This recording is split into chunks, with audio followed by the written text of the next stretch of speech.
Welcome to Panic at the Discourse, episode 6. So this one's a little bit different. We're having a conversation on today's episode rather than a show-focused one. For the first time, it's a little bit of an experiment, but it kind of arose out of many conversations that we've had across the episodes so far about dramaturgy. What is it? So we've assembled, we haven't assembled, we've invited one theatre director onto the couch to explain all about dramaturgy. Chris will go to you shortly to introduce yourself, but I'll just say, firstly, that I'm Brooker. I am a playwright and sometimes dramaturg and various other things. Great. My name's Edwin Kempattrell. I'm a theatre director, the producer of Panic at the Discourse, and work for Replay Creative. And I'd like to also acknowledge that we're on the land of the Kaurna people, pay my respects to elders past, present and emerging. And we have Chris Drummond. Hi, I'm Chris Drummond. I'm the Artistic Director of Brink Productions in Adelaide, theatre director, very, very occasional writer and dramaturg. I think that's probably me. Great. I've never heard you describe yourself as a writer before. Yeah, I know. Look, probably because we just finished one project where I am a co-writer, and that got me thinking about the fact that years ago with Susan Rogers on an adaptation of Robert Dessay's Night Letters, I was also credited as a co-writer. Yeah. So that's why it's very, very occasionally. Once every 20 years. Yeah. It's kind of a good point to start on, though. In preparation for this episode, I sent round an essay that I love by Ian Sinclair, who's a director and dramaturg, and he kind of talks about this, sort of what, you are what you say you are, essentially, in theatre. And if you kind of, the idea is that if you say it enough times, then fake it until you make it. Fake it until you make it, basically.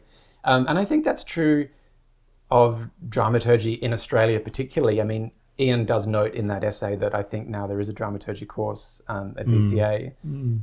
It's a master's, which looks quite interesting. Yeah. But I think on the whole, dramaturgy in Australia has been a kind of, it's not anything like a vocation. It's something that people call themselves, and often they're emerging out of, I would say, other disciplines like playwriting or directing. Yeah. But maybe that's an interesting point to kind of start with.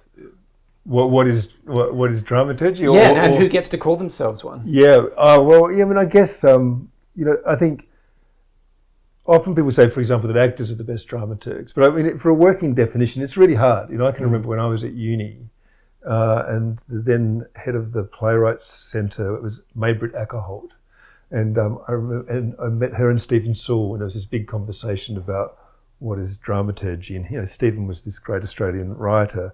And they struggled to give a definition of it, but it's sort of, in some ways, it's really almost it's the kind of the science of all the elements that come into the force of creating drama, however you describe that to be, and that can be cultural or social or political. It can be structural, historical.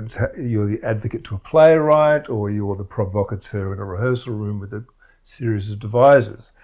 So because it's so amorphous and theatre making is so collaborative, everybody at some point moves into a function of dramaturgically supporting the creation of a work. And I recall when I was going to the Playwrights Conference a lot in the sort of, the late 90s, early 2000s, one of the mantras was that actors are the best dramaturgs, because often you'd be around a table trying to solve a particular problem in a scene, and then you'd give it to the actors. They'd get up on the floor and they go, "This doesn't make sense. I don't know what's going on here." And they would ask the kind of question that would sort of cut the Gordian knot and clarify things for the writer. So I think anybody in the theatre making process can add /dramaturg to their title, and many do, and quite validly. Yeah. But then a lot of damage can get done in the name of dramaturgy too. Right. So that's an interesting thing to unpack. Which we should come back to. But I mean, playwrights are their own first dramaturgs as well, of course. Yeah, absolutely. Yeah, I mean, why do we have dramaturgs? Is a really. I've been thinking about this coming into this conversation and wondering, like painters don't have dramaturgs and sculptors don't. And I don't think composers really do, except maybe in the recording when you have producers and things that interpret it. But I wonder whether there's something to do with the fact that theatre making is such a subjective so close to your own humanity that you need a way of creating an objectivity and a distance. So if you're a painter, you can always step back from the canvas and you can look at it, you can walk away from it, and it's whatever you've done is still there. But for a playwright, I think sometimes having a dramaturg is someone who reflects back to the playwright what it is that they are reaching for. Right. So it creates a dialogue in what would otherwise be a very internal. This is assuming that they haven't yet been in a room with other actors and other collaborators. Right.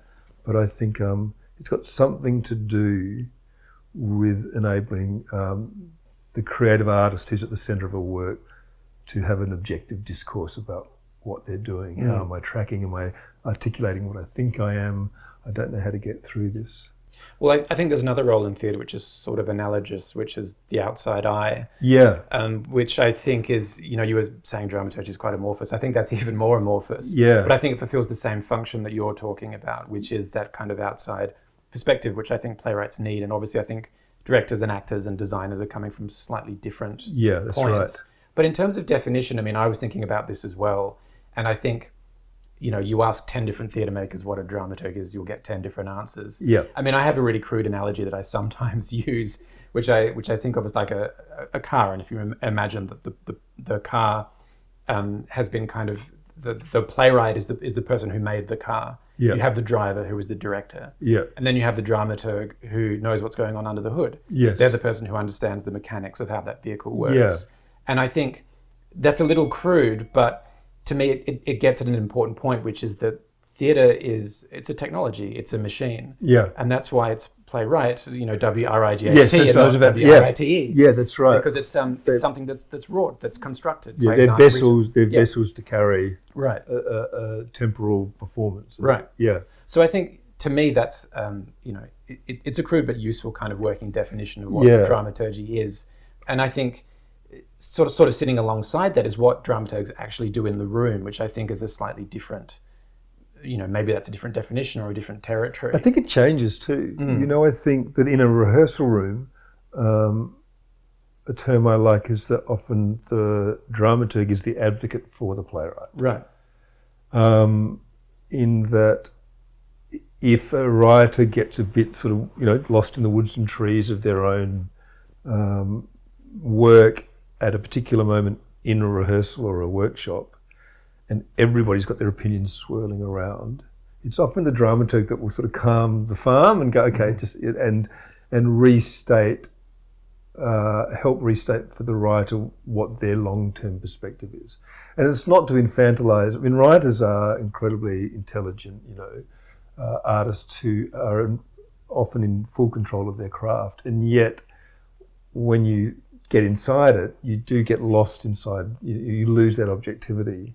And so having an advocate whose only task is to remind everyone what the long-term goals are, who has no agenda other than to support the writer to not lose their vision, right, is a really important role. But then they are also that provocateur to also, in a positive way, if they're really listening, and listening is key, if they're listening to what the heartbeat of the work is, to also support but challenge the writer to open up new possibilities, new pathways, to listen to maybe offers that might be challenging to them. So it's this dynamic between being an advocate and supporter, but then also sometimes challenging. And so it changes away from the rehearsal room. I think you move again back into that, it's almost the outside eye of that private writing process. You read back, you say, I'm hearing this or seeing this, I'm not understanding that. And it's a way of the playwright understanding the communicability of what they're writing is what I think I'm saying, actually what somebody else is receiving. Yeah, I like that. I like that concept of being the advocate for the playwright in the room, and I think that's something that I've learned through particularly working with Act Now Theatre and working with culturally diverse artists, because I think in those spaces you're absolutely not, or you shouldn't be, someone coming into that room saying, what your play is missing is unity of time and place, 3-act structure. that's obviously completely the wrong approach, where you're kind of imposing or being prescriptive about dramaturgy. Working with diverse artists who are coming from possibly completely different cultural traditions, you have to listen and you have to kind of work out where they're going with their own sense of the dramaturgy that's in the work that they're creating, which they probably know very well, even if they can't necessarily see it. And then that I think is your job, that kind of uncovering. And also I think, some of the best dramaturgy is, sometimes it's doing nothing at all, right? Sometimes a lot of the time, if it's good dramaturgy, it's just deep listening. Right. It's deep listening and it's refraining and asking questions without agenda except to understand more deeply, and then to understand more deeply and understand more deeply. And all you're doing is listening. Right. And then it sort of unfolds, and at the end sometimes a playwright goes, that's so clarifying, thank you, and you haven't actually said anything, you've just been a catalyst to them thinking through their own knotty problems. Yeah. And the danger, I think, run away when a dramaturg comes into a room and says, okay, let's see what we can do with your play. Right. Then it's sort of get out of there, because that's not someone who's there for the right reasons, I would suggest. Yeah, and I think we've all probably been a part of productions where dramaturgy has gone wrong, or it's not been, fully formed. And one thing I wanted to talk about, and Ed, this might be interesting for you as well, was my first play, which you directed, The Lake. And Chris, for some reason this came to me as I was thinking about this episode. I think you wrote to me after having seen The Lake, and you said something along the lines of, you appreciated the writing, but you didn't get the dramaturgy, or it didn't click with you. Right. And I think in hindsight, you were right. I don't think we ever quite worked out what the dramaturgy of that show was. And I think a part of the problem that I had in writing that show was, I think for a lot of young playwrights, they're not thinking dramaturgically. And I think a part of the problem is when you look at a play script, you don't see dramaturgy. You see characters talking to each other. Yeah. And I think sometimes you can mistake the one for the other. Yeah. And I think that's very much the space that I was in when I was making that play. And I was obsessed with kind of certain films at that time. Right. And I wanted my characters to sound like those characters. Right. But that's not dramaturgy. That's kind of genre or aesthetics or something else. Yeah. Do you know what I mean? Yeah, absolutely. It's really hard to identify when something is sort of finds its foundational core. But that's what, like, when you're going hunting for a work and you suddenly arrive at a moment that feels like it's full of life and that sort of dramaturgically it's found its sort of sweet spot, and if that moment's there and the next moment follows on accordingly and you've built a series of moments, you start to get a depth to work. And in fact, Ian speaks about it beautifully. I remember seeing the Datsun 120Y show that Ian talks about with Elbow. With Elbow back in Canberra. And it was a phenomenon. It toured a lot and everybody went and saw it. But I think he spoke about the fact that this was a devised work by a group of young artists, and Carol, I can't remember Carol's second name, from Canberra, challenged them about the dramaturgy, and being young, they kind of didn't really take it on board. But the fascinating thing was they talked about over a course of touring it, they became ultimately, with all respect to them, they were young artists, but they became bored with the work because the work didn't have a deeper purpose behind it. Right. The kind of the excitement, the brashness that I think carried the day inevitably runs out of steam. But a work of, when actors talk about going back and rediscovering new things every night in great texts, is because dramaturgically the play is going right to the centre of its ideas. And it goes beyond a kind of binary sort of two-dimensional character to something that is so deeply human, that there's something to be found again and again and again. And somehow that circles back to a well-dramaturged play as one that's thinking about the kind of, the getting to the core of an idea is the best way I can describe it, or of a idea is not even right. I think theatre's about the moment, the intensity of a moment of exchange between an audience and a stage and a performance. Right. And the richer that intensity, the more powerful the show. I mean, one of the words I'm trying to avoid is meaning. What's the meaning of a work? It's good, you need to kind of understand that, but it can also be dangerous because you get to a didacticism if you're thinking about meaning before you've created the humanity of the actual performance experience. I don't know if I'm talking in circles here, but it's a really It's the really interesting stuff of dramaturgy. I'm trying to kind of channel Jules in terms of like one of the reasons we wanted to have this conversation is dramaturgy's come up, and Jules has a couple of times said like, what the fuck is dramaturgy? Right. And I just looked up, there's this great Urban Dictionary definition of dramaturgy, which is a pretentious, overused theatre word used by pretentious theatre people, not saying you, when they're trying to sound intelligent. This word has no particular or useful meaning and is most commonly used to stump theatre students and make them question their knowledge of theatre terms. The example is dramaturg. I think you really need to find the dramaturgical heart of that piece. Students, what the fuck is dramaturgy? I think some people would think, well, this is the role of the director. You know, like, why isn't a director kind of doing this? And why is it that some projects need or have dramaturgs and some projects don't have them? How would you explain it to someone that doesn't get it? It's difficult. It's a bit like falling in love. You know it when you experience it, or people say, what's it like to be a parent until you actually had that experience. So there is we have to defend ourselves a little bit and go. There is a truth that sometimes can't be summarized easily, and it doesn't negate its validity as a concept. So that's the first thing to say. And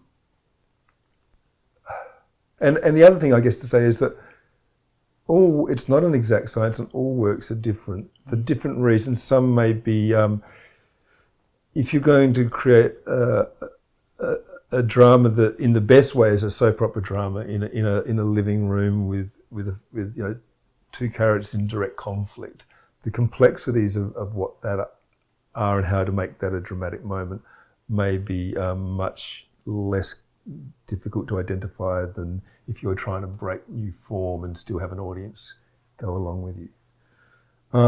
So it could be that it's just the form of a work might dictate who needs to be in on that process. It could go back to the first part of our conversation that, in fact, most theatre artists have a dramaturgical capacity and role. So at Brink, we have sometimes had external dramaturgs beyond myself. At other times, we've not. It's sort of, if I get lost in a work, sometimes we get somebody in. But what is it? it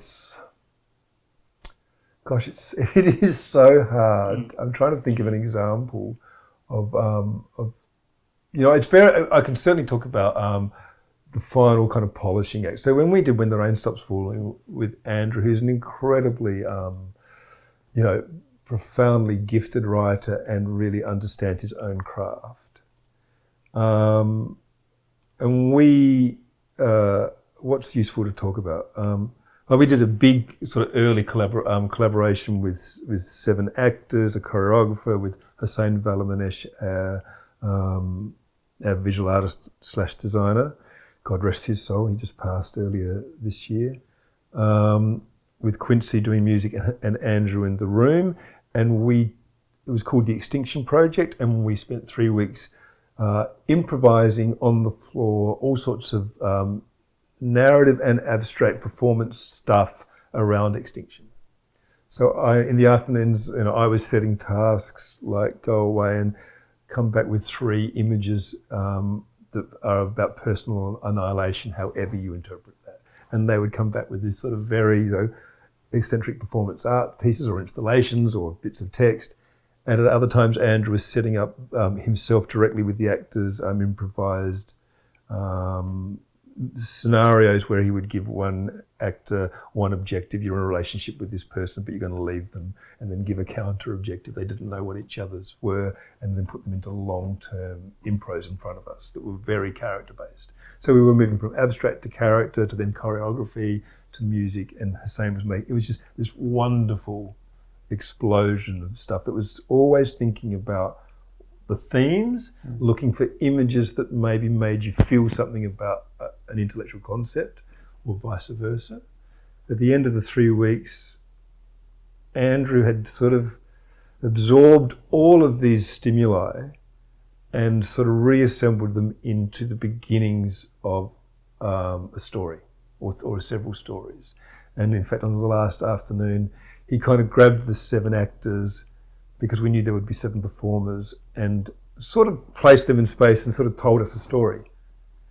And we could all see all these threads of really weird abstract improvisations and conversations that have been had and images were all kind of, that idea came from that and that idea came from that. And then, this is a long convoluted story, I'm sorry, then Andrew went into a year of writing that story at a play, and that involved for him dramaturgically just himself. Really, this is the way he works, is plotting his story till basically you could read almost the synopsis. Scene 1 will be this dialogue, and then we'll go to the scene 2, and then we'll jump back in time, and it plotted, and he would send it to me, and I'd read it through it. I don't recall ever sort of doing anything but saying sounds great. And then he wrote the first draft, and then late in the process when we'd cast the final ensemble, and it was a kind of a great play but still needed refinement. At that point we overlaid a kind of very traditional 5-act structure dramaturgy, where what is the first turning point, what is the second turning point, how are the stakes being raised, who's the protagonist here. And because it was a complex multi-narrative, that was a really useful final kind of structural sieve over to which to go, and that helped him to go, I can see why I'm not getting that moment there, or I need to bring that moment forward. And it was a final refinement. Mm-hmm. So the last part is the easy part to talk about dramaturgically because it's structural. Mm-hmm. You need to do that, put that scene before that scene, and then we'll understand and we'll be more invested in the character going forward. Mm-hmm. But all of that other stuff that I talked about is what happens in devised theatre and dance-based theatre, where you're kind of looking for a quality of exchange, and there is a kind of analysis that has to happen, but it has to happen after you've tried something. And if you go too literal, you kind of crush the magic. But if you're too ephemeral, too amorphous with your descriptions, then you're not being practical. So it's this sort of thing about going, I don't think it's not resonating because you're taking too long there, or you're not being specific enough here. That's why it's hard to talk about, because you are dealing with subjective experience, and you're trying not to make it dead concrete. And I think when we see dramaturg work that is didactic, it's because people are just doing things by the book and there's no life in it. So it's like baking or something. You're sort of putting the right amount of yeast in it. Cooking analogies are great. What's the flavour profile? How long do you cook the curry for? There is a science, but there's a feel thing to it. Well, baking is the right analogy, of course, because people say like cooking is an art and baking is a science. Because if you get it a little bit wrong, it's all ruined. Yeah, you can't sort of reconstitute a cake. It either succeeds or fails. And I think in some ways dramaturgy actually is a little bit like that, or theatre is a little bit like that. Yeah, I think so, isn't it? Should we have a look at some of the When the Rain Stops Falling footage? Because partly as well, it was a triumph of dramaturgy, it seems, in terms of all the elements so well constructed. Yeah, that'd be fun to have a look at it. I actually haven't looked at it for a while. Although we're actually engaged in adapting it into an opera, so that's fascinating because we're kind of revisiting the dramaturgy of it into a new form with the same collaborative team. I wanted to give my son something substantial, something nourishing, something to make up for all the meals I'd failed to provide, and there was nothing in the cupboard. And so I went out, and it was raining, pouring, still is, has been for days. The river is swollen and threatening to break its banks. 2 of the bridges have already been closed, and I didn't know if I'd make it to the shop or even what I'd buy if I got there, and it was too much. I just couldn't manage it. I couldn't look after him then, and I still can't. I just can't, and I screamed. I just screamed. I opened my mouth and screamed, and a fish fell out of the sky and landed at my feet. It's like the set preceded the play. Oh yeah, yeah. It's dramaturgically very interesting. It's also interesting as well. I can't think of any other time that I've seen a designer with billing rights on a project, and so I assume that's kind of part of it in terms of his role was so critical from the start and had that enough weight to warrant billing rights. Because he was a visual artist, the thesis was that he has a voice as a maker that a designer inherently doesn't, because that's what he makes work of content as a visual artist. Yeah. So it's a conversation between two voices, not one. There's something I should tell you, Henry. What? I'm pregnant. What's your name? Gabriel. It's not. It is? What's yours? Gabriel. I instantly had memories of workshop things that are completely different to that, but That triggered that. Yeah.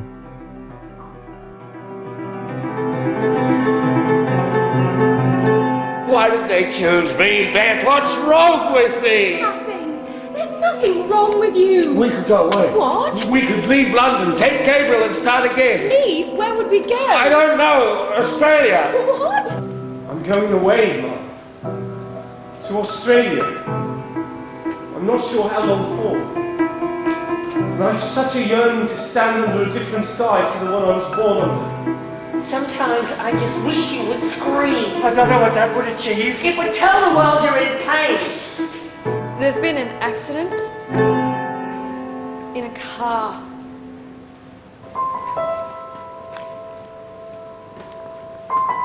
The road, Gabriel. What's the road?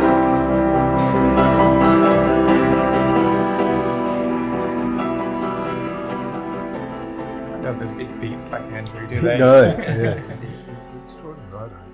Yeah. Chris, just watching that, I wanted to ask you something, because you were talking about, I guess, the concept of dramaturgy arising from design, which I think is really interesting. But I was thinking, reviewing some of the clips that you sent ahead of this recording about dramaturgy arising from actors, from performance, or actors as agents of dramaturgy, as you were talking about before. And I think maybe it was watching Paul Blackwell kind of triggered it, dear Paul Blackwell, and just thinking about his and Rory Walker as well, who you've worked with a lot. Yeah. Just the way that they connect with audiences. Yes. In a way that I think is really special, and that I think that the best actors do. Yeah. And I wonder how, do you interpret that as a kind of, do you think of that as a kind of dramaturgy, or is that something else? Oh, yeah. I mean, it's, again, talking about it soon. So, yeah. Do you mean in the way that they particularly hold space on stage? Absolutely. Yeah. Yeah. Yeah. And the way that they actually kind of function as like vehicles for the writing and for everything else, for the technology that we've been talking about, the technology of theatre making. Yeah. The way that they're kind of vessels, that they kind of connect that. Yeah, they absolutely they do. I'm trying to think of a practical sort of clarifying response to that. I mean, I don't know if this is a way of sort of talking about it, but when we did The Aspirations of Days Morrow, that was a Patrick White short story with the only thing we did to the prose of the short story was to remove one small vignette at the end and the he said, she says, most of them. Mm-hmm. Otherwise, there was just a short story. So the dramaturgy of that was thinking firstly about Paul Blackwell, and then Chris McQuaid, and realising that in Patrick White's tradition of camp, and this often sort of gender swap that he would sort of do, and in the plays, that Paul playing the wife of one couple and the husband of another couple. Once I'd imagined that was the dramaturgical way, that along with the design thing about actually, I saw that clearing. Mm-hmm. I don't know if you saw the production, but it was staged in an installation where this was the story of a community going to the funeral of a kind of a local woman who was known as one of the scarlet women of this small community in Sarsaparilla. And they were sort of like this few strangers at this sad, lonely funeral was sort of the central premise next beside a dump. And so the two dramaturgical foundations to the adaptation were space, because we saw this sort of design, and a particular tonal quality that certainly Paul Blackwell had, an Australian laconic humour that I think you see less of these days. But it kind of is so intrinsically Patrick White And those were the two vehicles that sort of were the drivers of turning a piece of prose into a piece of theatre for us. I've actually just thought of kind of half an answer to the question I asked you, Yeah, which great. is Good. thinking of another director and dramaturg I really admire, Teddy Dunn, who's now in Melbourne, was in Adelaide, and I think it was a windmill or a patch show, and something had happened with Ash and she'd lost her voice or got ill and had to withdraw from the show, and it didn't work without her. Right. It completely didn't work without her, Yeah. and I think that's interesting, the way that I think actors do bring their own dramaturgy.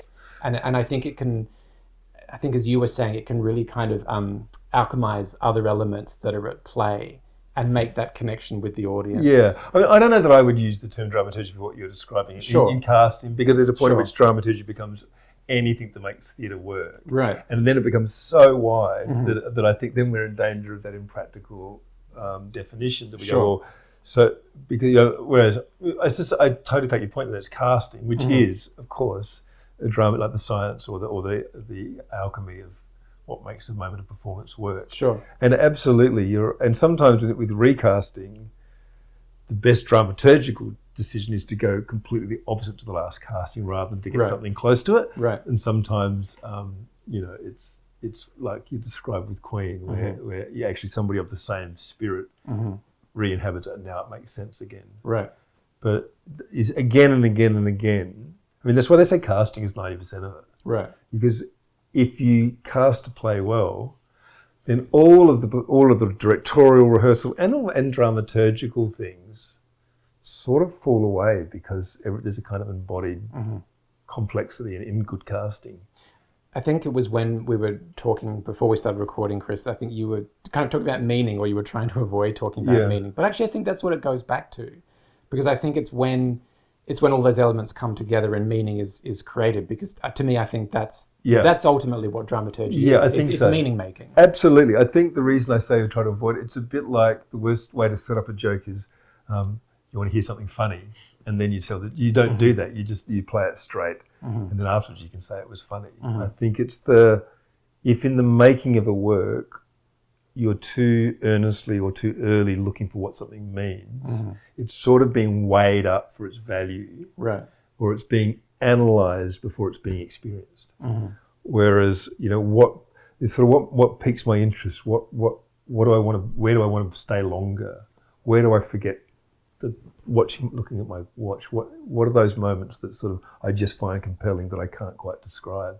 It's sort of trying to talk in more raw, instinctive terms, knowing at the back of your mind that, of course, in the end it has to have some sort of deeper purpose and meaning.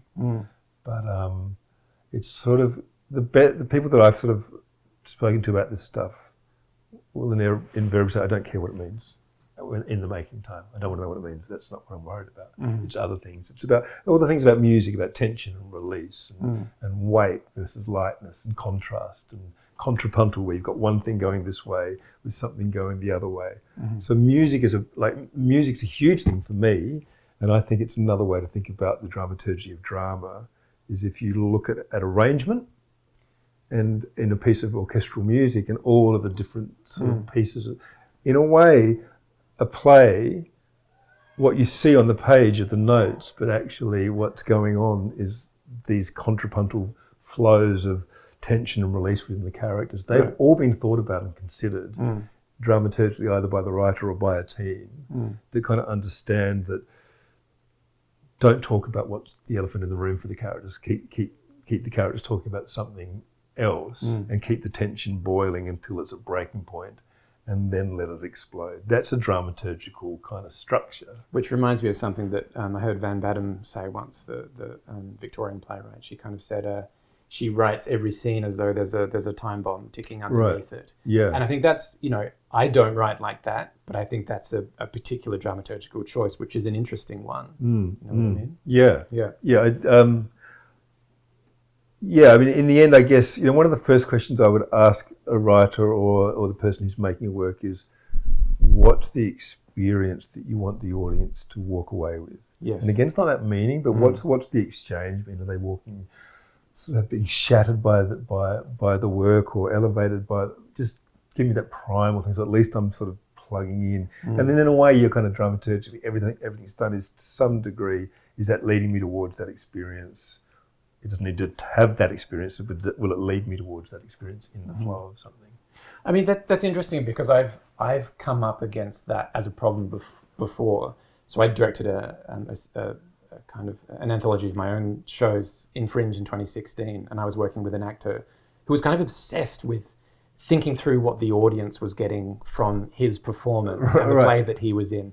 And it was very difficult for me and the dramaturg who I was working with, which was Teddy Dunn, to kind of get him to kind of move beyond that, because I think there's a point at which there's an element of that's kind of a trap. I think if you become obsessed with trying to extract something very particular from an audience, I think that becomes self-defeating. Absolutely. And again, like I'm talking about the creation of a work versus the interpretation or realization of a performance.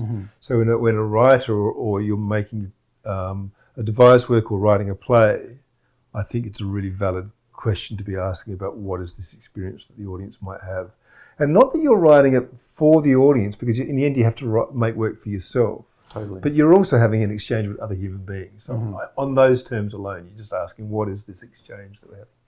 Once it's written, though, for an actor, you've got to do the opposite. You've got to then just think about what's right for the work and trust that the writer has done all that other stuff.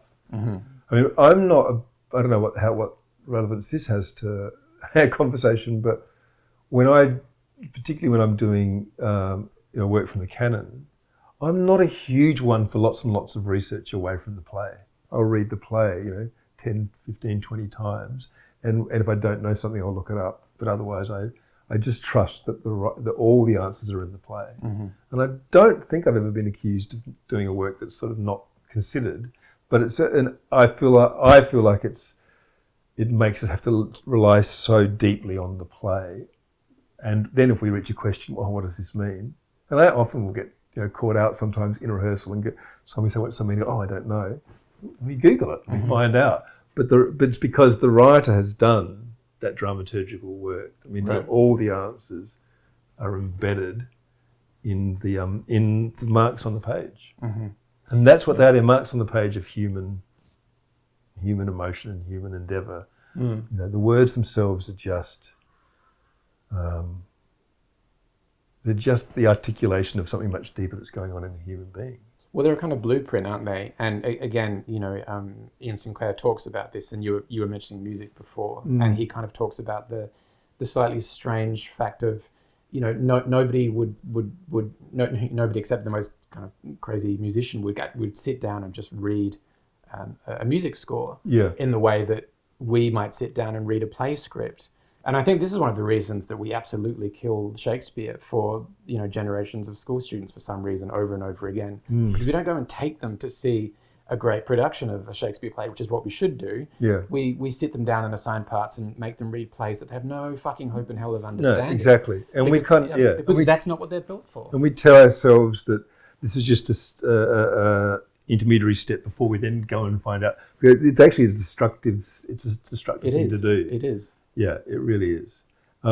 Shakespeare, I'm sure Shakespeare was just inside a great fun ensemble of 14 actors, and he just happened to be an incredible no director, Chris. No director. But they were all dramaturgs, those writers, and they were kind of those plays smell of collaboration, and that's dramaturgy. It's about that kind of making things in three-dimensional space and time, and then capturing it in a way that it's rendered.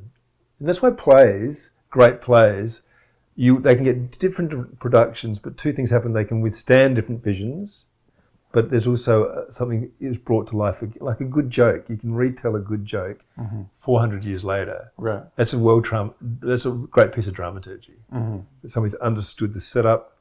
If you analyse how a comedian sets up a joke and with the payoff, then that's a little microcosm of good dramaturgy. Because you can have the same content in the wrong order and it's not funny.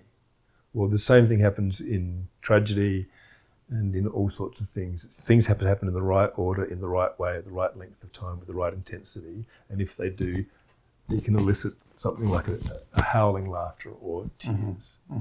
And the science of that is what we're all chasing, regardless of form. I'm interested in the power dynamic that you would have to navigate as a artistic director who is the primary dramaturg of Brink Productions, and you're commissioning the writers to work for the company, which is a very different model to a dramaturg that's a kind of a for hire going into a different production. How do you navigate that power dynamic? And because I remember you talking before about the idea of not treating the writer as a stenographer for your own ideas, or the truth is not always well. I have failed as much as I've succeeded in all sorts of ways. I have definitely been guilty of trying, with good faith, but trying to collaborate with a writer where I've kind of had agendas of my own and collaborated to try to ensure that some of what I wanted is there at the end. And almost every time, I think every time, the work's been the lesser for that. Mm-hmm. The best times in the collaborations is where I've totally ceded the ultimate authority, the author authority, and acknowledge that begins and ends with the writer. When the rain stops falling, and Hussein was in the work, and we were talking about extinction and all of these themes, I had wondered about it thought it might become more of a contemporary performance piece. And Andrew said to me, "I don't do text. I'm a writer." and Andrew was Andrew, and I deferred to him, and thank God I did. What's that difference between text and a writer? Well, I think that I think in that instance it was the idea that you can have in a devising process someone who's the keeper of what actually gets said. What Andrew's talking about is I need to understand the internal plumbing and the purposefulness of everything, and that's exactly what dramaturgy is. So if you're asking me to be and just throw you well-wrought words that reflect a better version of what you're improvising, and I'm just going to, that's not me, get someone else. Yeah. If you want me to be who I am, which is a writer, then I take the authorship of the work. And we're talking about authorship is someone who, in any project, I think only one person actually holds the work. And it can be different, even in a devising ensemble, the great ensembles of the world, even retrospectively look years later and go, it was Simon McBurney from Complicité that was the true kind of author of that work. There's always great clear work ultimately goes through the imagination of one person. And I think at Brink, there's been a number of projects where it's never been destructive, I don't think, but there have been times when I've overstepped the mark, thought we were in a productive collaboration, and had come out of it still in good partnership, but the work's not been quite as clear as it could have been. So it's been difficult, and sometimes I think I have been able to create the space. One of the great ones, actually, ironically, was with Bridge San Luis Rey, which I don't think for some reasons was successful, but I actually think Phil Cavanagh's adaptation is really wonderful. And that was a difficult one for us for a while, where we were trying to find the way to approach that. And I was getting nervous because I felt that I was possibly micromanaging Phil. And then there was a point at which I said, I think I've said my piece. I think, you understand what I think we should do. And I'm just, I'm out now. You come back and I'll commit to whatever. And then he sent through some writing about a few weeks later. And it was great. And in fact, we'd found our understanding, but he also had found his ownership of it. And from then on, I was just going, I like that, and I was completely outside it. And I remember thinking that was a successful. There were other problems with that show that we shan't talk about, but but that was a good one of negotiating, where, probably being quite a bit older than Phil as well. I kind of carry a lot of, you carry embedded power in your role, and you think you're sort of removing yourself from it. But the other person maybe doesn't feel that you've taken yourself off of it. Yeah. So it's something you have to be careful of. It's interesting the way that I think part of the confusion around dramaturgy is that it's a role that's mostly embedded into projects that are kind of, at a pretty high level to begin with, but also the role of a dramaturg is, I think, truly a very specialist kind of role that you can't really have a new person just jumping into the role of a dramaturg, whereas you can with a writer, or it's difficult with a writer, but you can with a director, or like you can have actors that haven't performed before, and like most roles you can actually have people with not much experience, but a dramaturg you actually do need to have someone that is very experienced. Yeah, I think so. I think that's probably true. They have to have thought deeply about the mechanics and the philosophies of theatre making, and they have to have thought deeply about the nature of collaboration. I think that's a big part of dramaturgy, is understanding what goes on in a room, what goes on in an individual, what it is to free an individual to work at their best. I mean, I'd like to talk a little bit about where this goes to a couple of things we've already mentioned, where dramaturgs kind of sit in the culture, because, you know, you were saying, Ed, how, you know, it's a kind of specialist role which often applies to kind of more high level work. I think it's worth saying that dramaturgs are often, in a sense, embedded with companies, which is why there's often a bit of slippage between the label dramaturg and like literary manager or other roles of that nature. Yeah. So often they're actually a little bit of a conduit between the company and the work in a slightly different way to some of the other artists are. Yeah. Which is why, you know, not as often as I would like to see, but you do sometimes see in Australia a dramaturg attached to a company rather than a work. And then I think obviously there is a process by which, you know, it's decided which productions, you know, might benefit most from that person being involved. And I think it's, you know, I've been pretty outspoken, I think, on this podcast so far about, you know, I think some of the failings of recent state theatre company shows, and I put a lot of those down to, particularly with new work, the lack of a dramaturg being attached to those projects, which at this point in time, I don't understand. I feel like it's such a key role.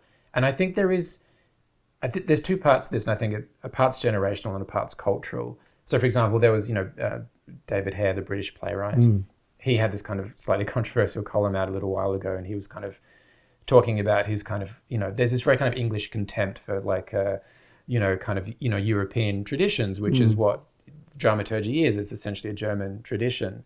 And I think there's a bit of residue of that in Australia as well. I think there is still this slight suspicion that we have towards dramaturgs. It's like, who are these people? What do they do? You know, and I think, you know, I think the best work often is work that's able to somehow, at a structural or a company level, kind of overcome that kind of fear and loathing, and come to a place where you can see that dramaturgy is such an essential part of new work. And I think particularly in the case of new work where playwrights are not necessarily their own best dramaturgs, and I think sometimes they are, but I don't think they are all the time. Yeah, I mean, there's so many forces at play in that. You know, we don't, as a nation, we don't have a history of dramaturgy, Right.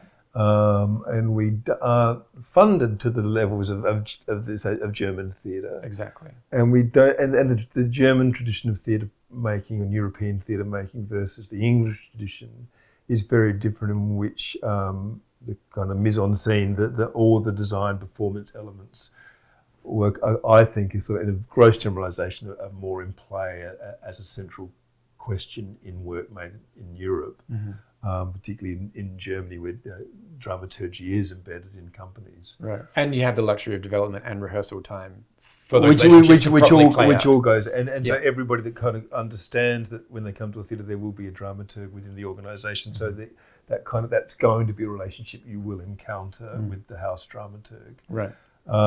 Whereas if the mainstream theatre of contemporary Australia is still so linked to the English tradition, as you said, Shakespeare didn't have the dramaturg, or you said director actually. Yeah. But purely text-based work absolutely benefits from dramaturgy, but it just doesn't have that kind. When you're dealing with the three dimensions of devised or in the room creation that the German tradition is, then the dramaturg sort of makes even more sense in that kind of cubic dimension. Right. Whereas in the writing, if we think about that as on just two dimensions until it's been put into rehearsals, I think in a way somehow the dramaturg has not felt as sort of obviously self-evidently essential. Am I making Yeah. a bit of, so I think that we're inheritors of that, and then we just don't have that deep funding pool. So, for state to have in our current tradition to have a house dramaturg when and then say foist that onto every playwright is probably not the right way to go either. I agree. So they don't do that. And then there's just the realities of resourcing. And so there's a balance to be struck between going, well, we have to make new work and give opportunities versus sort of we could spend less on deeper, or we can try to get more work up and try to raise the water to float more boats, sort of thing. I don't doubt that everyone at state and every company would love to have more resources to do more with more, but there's just the pragmatics of all the forces at play within a flagship company as well. A company like Brink, and we see that in all the small to mediums, we have a flexibility. If we're not ready, and often it's also reliant on funding, we just go, well, we'll wait another 12 months for the cycle to come up, and we'll just sit on it. And it's sort of easier to go deeper for a small company because we don't have the same need to sort of, it's ironic, we have less resources, but we can, it somehow allows us to sometimes better resource work and go deeper and follow the needs of a project than a main stage company. It's an interesting sort of puzzle, that one. Well, I think it's interesting how for me, I think it plays into the aesthetics of Brink shows as well, if that's the right word. That I think there's a sort of, I don't know if I'm phrasing this right, but there's a kind of bespoke quality, I think, to a lot of Brink's work. And to me, I think that emerges out of, maybe luxury again is the wrong word, maybe a luxury of time and space that is not afforded to companies where you're having to churn out 6 or 8 shows a year. I mean, when I came to the company, the idea was to try to be like the European companies that or international artists like Robert Lepage or Théâtre Complicité, 15 years ago. They don't do so much anymore. Where it was trying to marry the best of a devising process and an authorial process of having a writer in there. I never wanted us just to be a devising company, but nor could we afford to sort of say, we can't afford to do more than one commission. So one of the things about Brink has always been that once we committed to a writer, we were in, no matter what. And because we couldn't afford to kind of go, well, we'll give you a commission and then we'll decide if we like it. Right. I was just going to say, with the case of Melbourne Theatre Company, it's kind of ridiculous that they have so many writers on commission and so few of them actually go through to production. I mean, the question has to be asked whether the strike rate would be any better or worse, because it's like casting. You cast an actor and then it's very, very, very rare that you midway through a rehearsal go, oh, I've miscast, and you sack them. It just doesn't happen. You kind of, and there are lots of times when you wish it was something you could do. But I kind of don't see why it need be any different. It means you have to be a bit more considered in the first conversation, and you still have a hit and miss rate. But I don't know that Brink's strike rate has been any better or worse. But the one thing we've done is we haven't frittered money away on commissions that went nowhere. And it circles away from what you were saying, but I guess the bespoke quality was this desire to blend a kind of ensemble devising process, but putting a writer in the room where the writer was with a collaborating team before they defined the course of the work. But that's also where we got ourselves into trouble occasionally, where suddenly the writer was sort of struggling to find their own voice and not just be a voice for everybody else.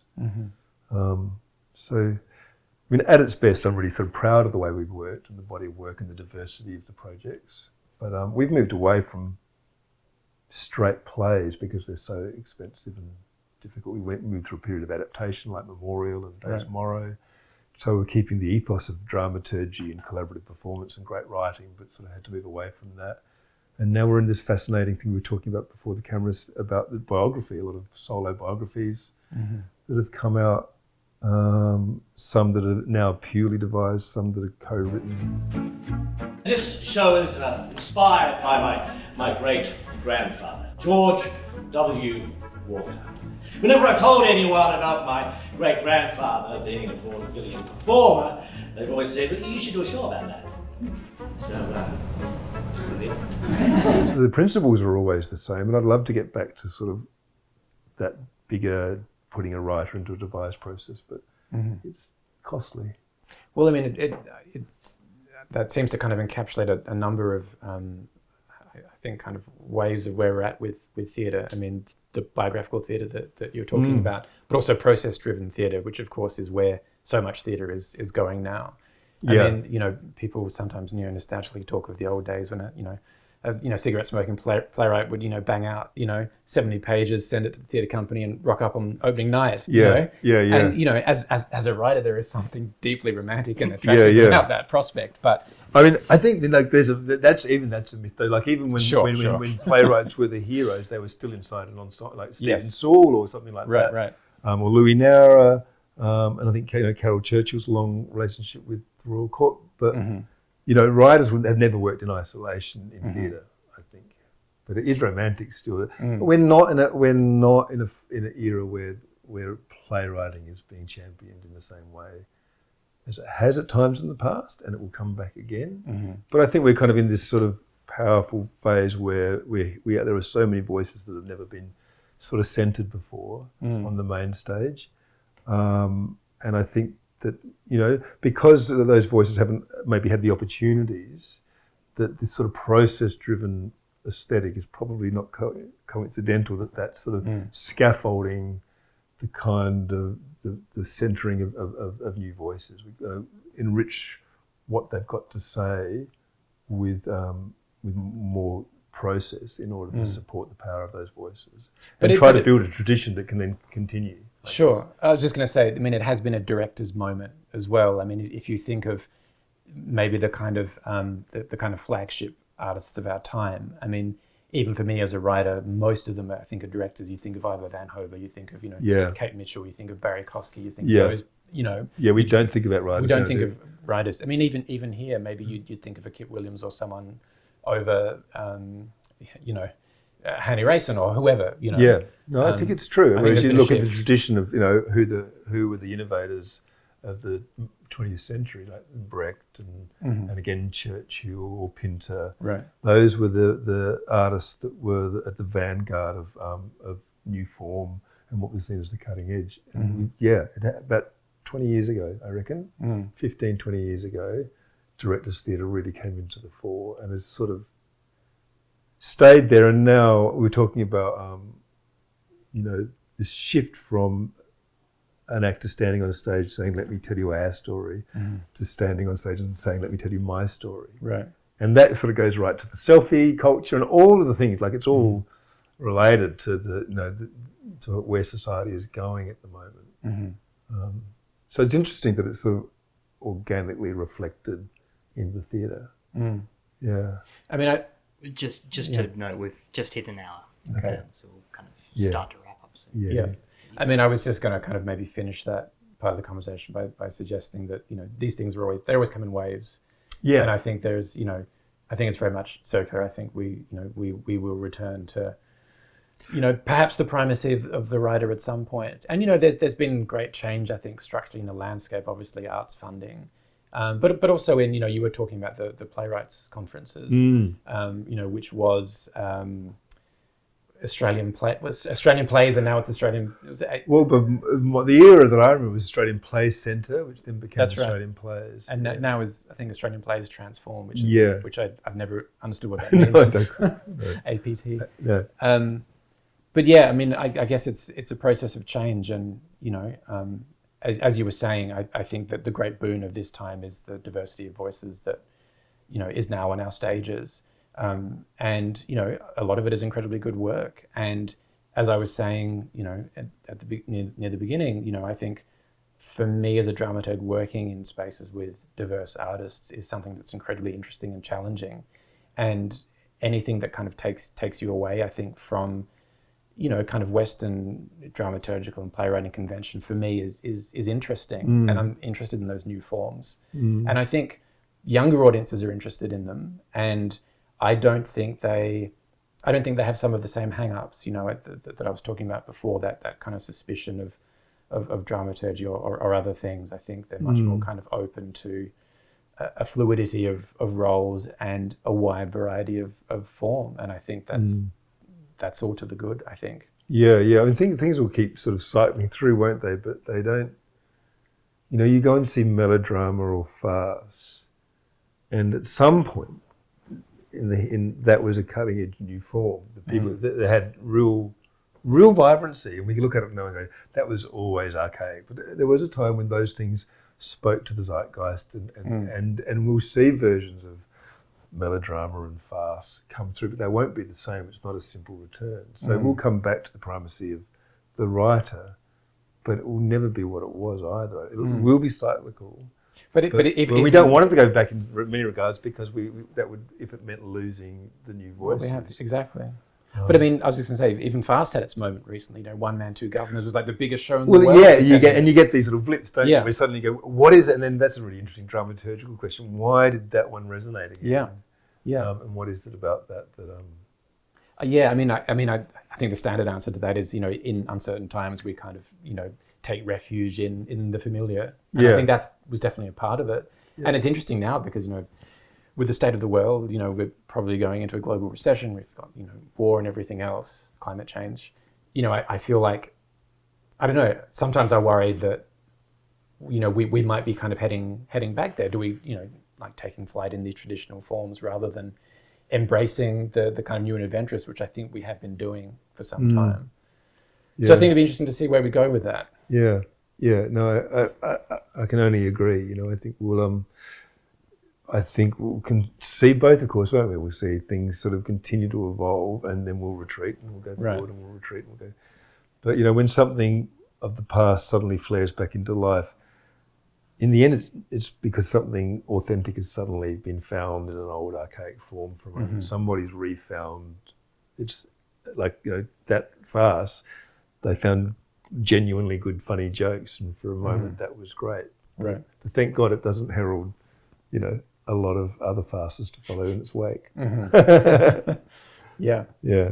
Although I think there's been a lot of Ivor Van Hove clones. Yeah. I mean, I think that's its own kind of dramaturgy now. Yeah. Not to open up too much more conversation, but, one of the things I did want to kind of mention is, again, going back to Sinclair's essay where he talks about the Pinterizing dramaturgy, which I've seen happen, which is where you kind of strip out anything that feels like it's kind of padding the play out too much. So you kind of take out the jokes, you take out the poetry until you've got this kind of spare kind of thing left, which of course just precludes all of this stuff that makes theatre great, which is the lyricism. I mean, all this stuff. It's the lyricism and the heart and all of that.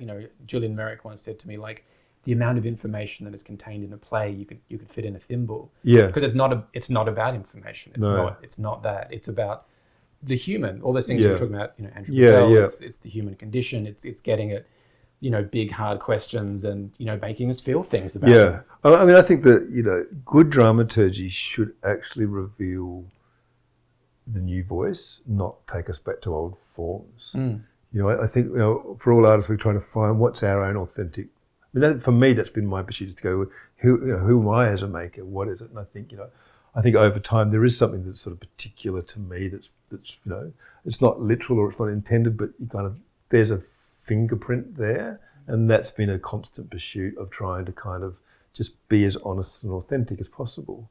And I think that's what it's fascinating, the idea of Pinterizing work. I think that's a sign of just bad dramaturgy. Agreed. Isn't it? Where good dramaturgy is sort of getting rid of. My favourite analogy is the finding life in the stone.